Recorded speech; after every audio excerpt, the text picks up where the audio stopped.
Wow. Thank you.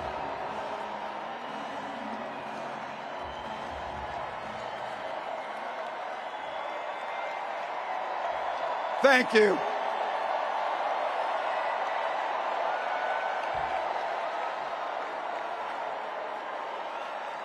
Thank you.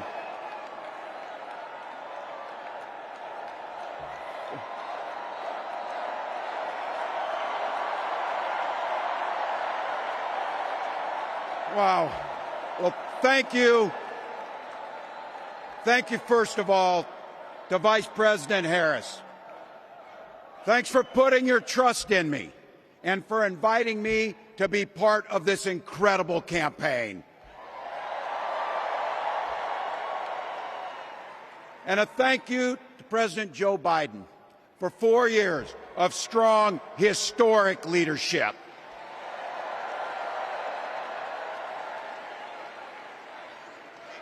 It's the honor of my life to accept your nomination for Vice President of the United States.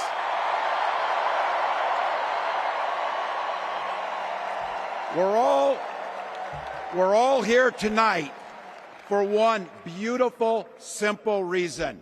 We love this country.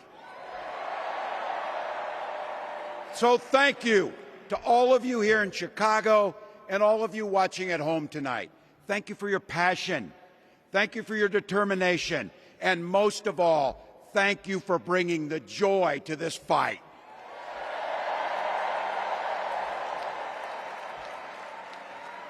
Now, I grew up in Butte, Nebraska, a town of 400 people. I had 24 kids in my high school class, and none of them went to Yale.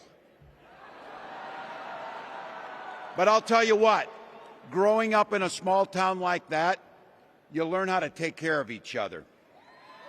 That family down the road, they may not think like you do. They may not pray like you do. They may not love like you do. But they're your neighbors. And you look out for them, and they look out for you. Everybody belongs. And everybody has a responsibility to contribute. For me, it was serving in the Army National Guard.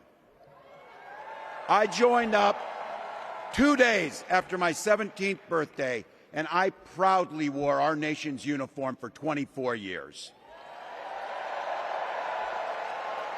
My dad, a Korean War era Army veteran, died of lung cancer a couple years later. He left behind a mountain of medical debt. Thank God for Social Security survivor benefits. And thank God for the GI Bill that allowed my dad and me to go to college, and millions of other Americans. Eventually, like the rest of my family, I fell in love with teaching. Three out of 4 of us married teachers. I wound up teaching social studies and coaching football at Mankato West High School. Go Scarlets! We ran a 44 defense. We played through to the whistle on every single play, and we even won a state championship. Never closed the yearbook, people. But it was those players and my students who inspired me to run for Congress. They saw in me what I had hoped to instill in them, a commitment to the common good, an understanding that we're all in this together, and the belief that a single person can make a real difference for their neighbors. So there I was, a 40-something high school teacher with little kids, 0 political experience, and no money, running in a deep red district. But you know what? Never underestimate a public school teacher. Never.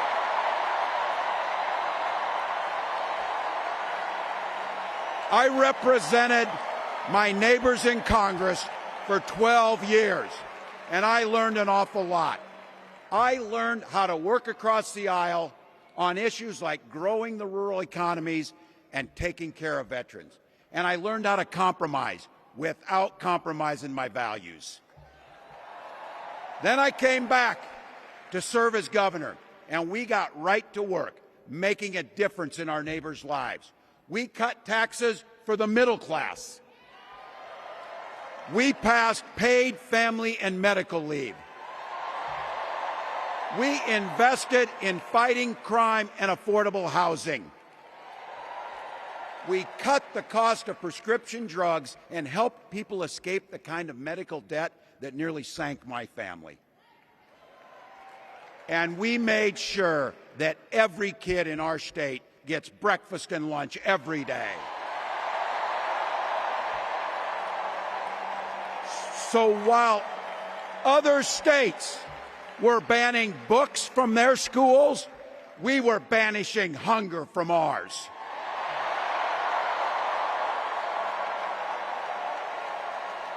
We also protected reproductive freedom because in Minnesota, we respect our neighbors and the personal choices they make. And even if we wouldn't make those same choices for ourselves, we've got a golden rule. Mind your own damn business.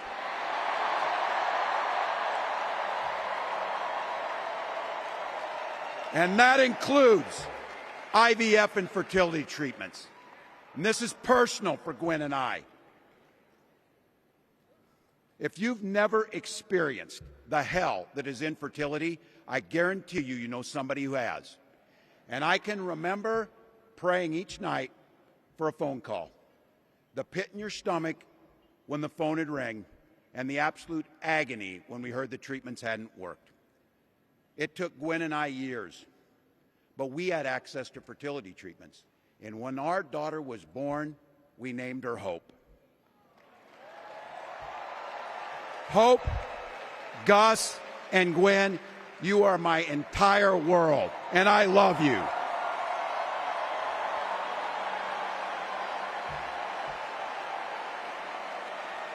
I'm letting you in on how we started a family because this is a big part about what this election is about.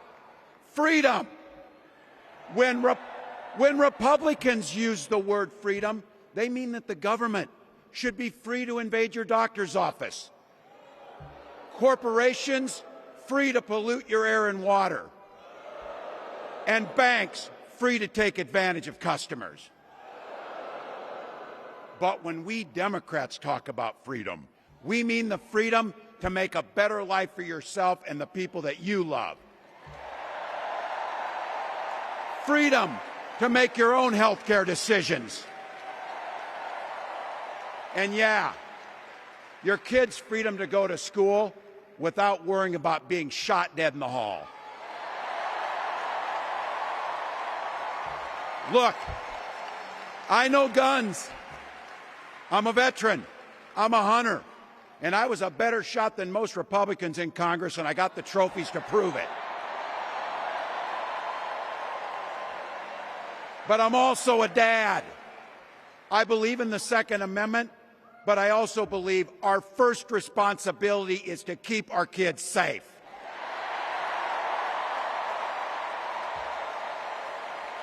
That's what this is all about. The responsibility we have to our kids, to each other, and to the future that we're building together, in which everyone is free to build the kind of life they want.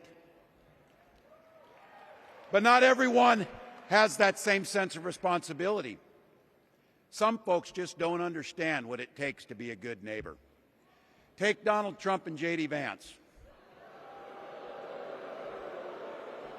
Their Project 2025 will make things much, much harder for people who are just trying to live their lives. They spent a lot of time pretending they know nothing about this.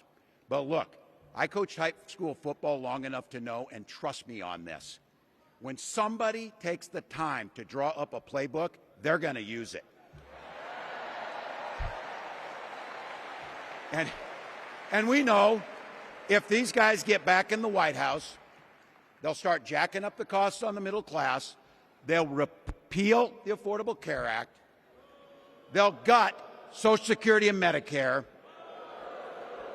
And they will ban abortion across this country, with or without Congress. Here's the thing. It's an agenda nobody asked for. It's an agenda that serves nobody except the richest and the most extreme amongst us. And it's an agenda that does nothing for our neighbors in need. Is it weird? Absolutely. Absolutely. But it's also wrong. And it's dangerous. It's not just me saying so. It's Trump's own people. They were with him for 4 years. They're warning us that the next 4 years will be much, much worse. You know, when I was teaching every year, we'd elect a student body president. And you know what? Those teenagers could teach Donald Trump a hell of a lot about what a leader is. Leaders don't spend all day insulting people and blaming others. Leaders do the work. So I don't know about you. I'm ready to turn the page on these guys. So go ahead. Say it with me. We're not going back.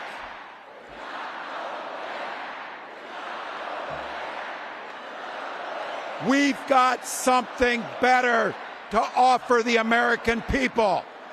It starts with our candidate, Kamala Harris. From her first day as a prosecutor, as a district attorney, as an attorney general, as a United States senator, and then our vice president, she's fought on the side of the American people. She's taken on the predators and fraudsters. She's taken down the transnational gangs, and she stood up to powerful corporate interests. She has never hesitated to reach across that aisle if it meant improving your lives. And she's always done it with energy, with passion, and with joy. Folks, we've got a chance to make Kamala Harris the next president of the United States.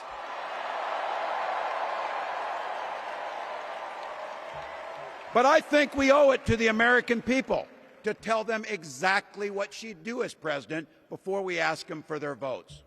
So here, this is the part, clip and save it and send it to your undecided relatives so they know.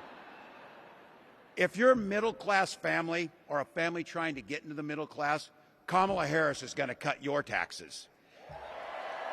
If you're getting squeezed by prescription drug prices, Kamala Harris is going to take on Big Pharma. If you're hoping to buy a home, Kamala Harris is going to help make it more affordable. And no matter who you are, Kamala Harris is going to stand up and fight for your freedom to live the life that you want to lead. Because that's what we want for ourselves, and it's what we want for our neighbors. You know, you might not know it, but I haven't given a lot of big speeches like this. But I have given a lot of pep talks.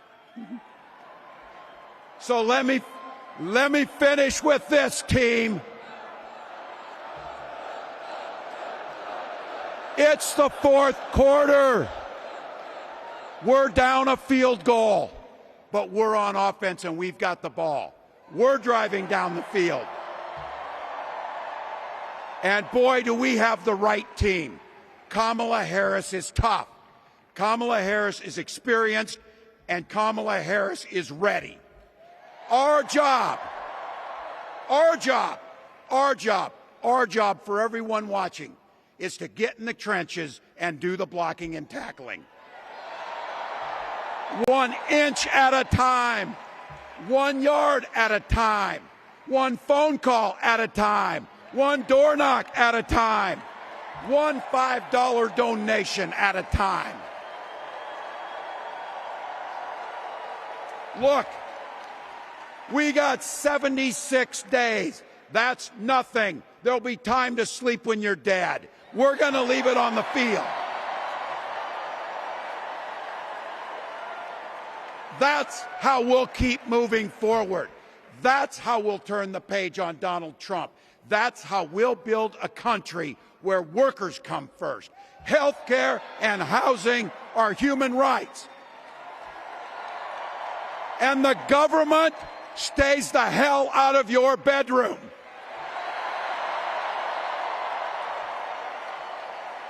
That's how we make America a place where no child is left hungry, where no community is left behind, where nobody gets told they don't belong. That's how we're going to fight. And as the next president of the United States always says, when we fight, when we fight, when we fight, thank you. God bless.